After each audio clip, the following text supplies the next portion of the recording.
रोहिणी आयोग के रिपोर्ट के जो संकेत मीडिया में आए हैं उससे तो बिहार सरकार और मुख्यमंत्री के निर्णय की जाति आधारित गणना होनी चाहिए, इसकी न सिर्फ पुष्टि होती है बल्कि इसको बल मिलता है।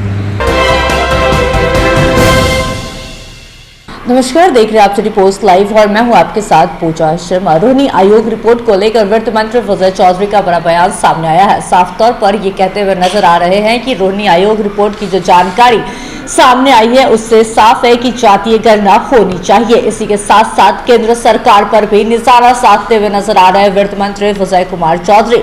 वहीं उन्होंने साफ तौर पर कहा है कि अभी तक रोहिणी आयोग की रिपोर्ट केंद्र सरकार जारी क्यों नहीं किया, इतनी देरी क्यों हो रही है, कई सवाल खड़ा करते हुए नजर आ रहे हैं वित्त मंत्री विजय चौधरी। इसी के साथ साथ बताते चले आपको कि मणिपुर मामले पर भी उन्होंने अपनी प्रतिक्रिया रखी और साफ तौर पर कहा कि मणिपुर में जो घटना हुई है वो चिंताजनक और दर्दनाक है। इंडिया के गठबंधन के लोग आज मणिपुर पहुंचेंगे और वहां जाकर ग्राउंड पर जाकर जायजा लेंगे कि क्या कुछ हुआ है और पीड़ितों से भी मुलाकात करेंगे। इसी के साथ साथ क्या कुछ कहते हुए नजर आ रहे हैं विजय कुमार चौधरी, पहले आपको हम वो सुनाते हैं। मीडिया के माध्यम से रोहिणी आयोग के सिफारिशों के संबंध में कुछ संकेत और जानकारी मिली है और उससे जो बातें सामने आई है उसने बिहार सरकार और मुख्यमंत्री नीतीश कुमार के निर्णय कि जाति आधारित गणना कराई जाए इसको बल मिलता है, क्योंकि रोहिणी आयोग का गठन मोदी सरकार ने ही 2017 में जो अन्य पिछड़े वर्ग हैं उनके विभिन्न जातियों के बीच आरक्षण के लाभ किस तरीके से मिले हैं अलग अलग जातियों में, उसके अध्ययन के लिए ये आयोग बनाया गया था। और उन्होंने जो निष्कर्ष निकाला है आयोग के रिपोर्ट में जो बातें प्रकाश में आई हैं उसके हिसाब से ये इनका फैलाव विभिन्न जातियों में, आरक्षण के लाभ का फैलाव विभिन्न जातियों में न्याय संगत नहीं है। इसलिए आयोग ने पिछड़े वर्गों को भी 4 उपवर्ग या सब कैटेगरी बनाने का सुझाव दिया है और जो 27% का आरक्षण है उसको भी उसने चारों श्रेणियों के लिए अलग अलग प्रतिशत निर्धारित करने की सिफारिश की है, क्योंकि कई जातियां ऐसी हैं जिनको कहीं भी किसी स्तर पर लाभ नहीं मिल पाया है। तो आखिर प्रश्न ये उठता है कि अगर अलग अलग सभी जातियों की सामाजिक और आर्थिक स्थिति का अध्ययन या आकलन या गणना सरकार के पास उपलब्ध नहीं रहेगी तो फिर आरक्षण का लाभ भी विभिन्न जातियों के या विभिन्न समूहों के हर जाति तक फैलाने का काम कैसे सरकार कर पाएगी। आज उसी आंकड़े की जरूरत है जो बिहार सरकार का निर्णय जाति आधारित गणना कराने का रहा है, उसके माध्यम से जो आंकड़े आने वाले थे, जैसे चाहे पिछड़े वर्ग हो, सवर्ण हो, दलित हो, जिस भी वर्ग के हो, अल्पसंख्यक हो, उनमें भी जो अलग अलग जातियां हैं उनके सामाजिक और आर्थिक स्थिति का सर्वेक्षण और आकलन कराना ही इस गणना का उद्देश्य था। और हम लोगों ने तो मुख्यमंत्री के नेतृत्व में हमारा प्रतिनिधि मंडल प्रधानमंत्री जी से भी मिला था और उनसे भी अनुरोध किया था कि उसको वो चाहे तो पूरे देश में कराए, तो उन्होंने तो मना ही कर दिया। लेकिन बिहार सरकार के निर्णय को भी न्यायिक हस्तक्षेप के कारण रोक दिया गया है, अभी उसमें बात बढ़ नहीं रही है। लेकिन रोहिणी आयोग के रिपोर्ट के जो संकेत मीडिया में आए हैं उससे तो बिहार सरकार और मुख्यमंत्री के निर्णय की जाति आधारित गणना होनी चाहिए, इसकी न सिर्फ पुष्टि होती है बल्कि इसको बल मिलता है।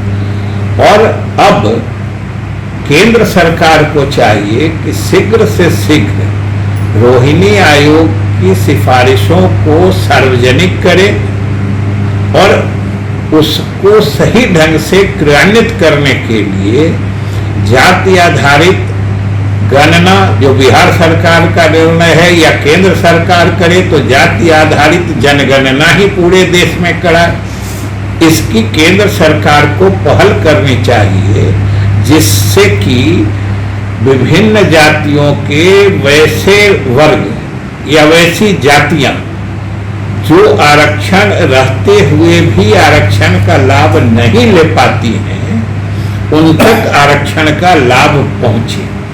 ये एक संकेत है बिहार सरकार के निर्णय को सही साबित करने का, सही है। और ये देरी अब समझ में भी बात नहीं आ रही है। कुछ तो कोविड के कारण इसमें हुआ, फिर मालूम हुआ था कि 22 के मध्य या अंत तक निश्चित शुरू हो जाएगा, वो भी नहीं शुरू हो रहा है। ये तो केंद्र सरकार की दुविधा या केंद्र सरकार की असमंजस या अनिर्णय की स्थिति को दर्शाता है। नहीं तो सेंसस जो समझिए कि 10 साल में होना ये बाध्यता है, उसको भी लगातार सरकार आगे बढ़ा रही है। और हम लोगों ने तो नीतीश कुमार जी के नेतृत्व में आग्रह किया था कि 2021 वाली जनगणना ही जाति आधारित की जाए, जिसके लिए हम लोगों ने मतलब मुख्यमंत्री के नेतृत्व में सर्वदलीय प्रतिनिधि मंडल भी मिला था प्रधानमंत्री महोदय से, और उसमें भी हम लोगों ने रोहिणी आयोग की जो सिफारिशें आने वाली थी उसके जो संकेत मिल रहे थे कि पिछड़े वर्गों का भी उपवर्गीकरण होगा, इसकी भी चर्चा हुई थी। और इसके लिए तो फिर अलग अलग जातियों के सामाजिक आर्थिक स्थिति का आकलन अत्यंत आवश्यक है, जो इस तरह की गणना का लक्ष्य होता है। तो यही हम लोग कह रहे थे, और आज इस आयोग की सिफारिशें भी हम ही लोग के मतलब लाइन की पुष्टि कर रही है। इसलिए हम लोग केंद्र सरकार से चाह रहे हैं कि इस पर अब किसी तरह का असमंजस तोड़ें और इसकी उपयोगिता देखते हुए पूरे देश में जो हम लोगों के विधानसभा में भी सर्वसम्मति से प्रस्ताव पारित करके भेजा था, उस समय हम विधानसभा अध्यक्ष थे, मुख्यमंत्री जी के तरफ से ये प्रस्ताव आया था और विधानसभा में सभी दलों ने इसका समर्थन किया था। 2 बार ये प्रस्ताव जा चुका है, तो वहां पर वो करें, नहीं तो कम से कम केंद्र सरकार की तरफ से न्यायालय को भी कहें कि बिहार सरकार को करने की अनुमति दे दें। हम लोग तो काफी काम आगे बढ़ा चुके हैं और न्यायिक हस्तक्षेप से हम लोग का मामला रुक गया है। नहीं तो बिहार सरकार तो हर हाल में जाति आधारित गणना कराना चाहती है, और ये बिहार के वैसे गरीब लोग या गरीब लोगों की वैसी जातियां जो आरक्षित वर्ग में होते हुए भी आरक्षण का लाभ नहीं ले पाती हैं, वैसे लोगों के लिए भी हितकर होगा।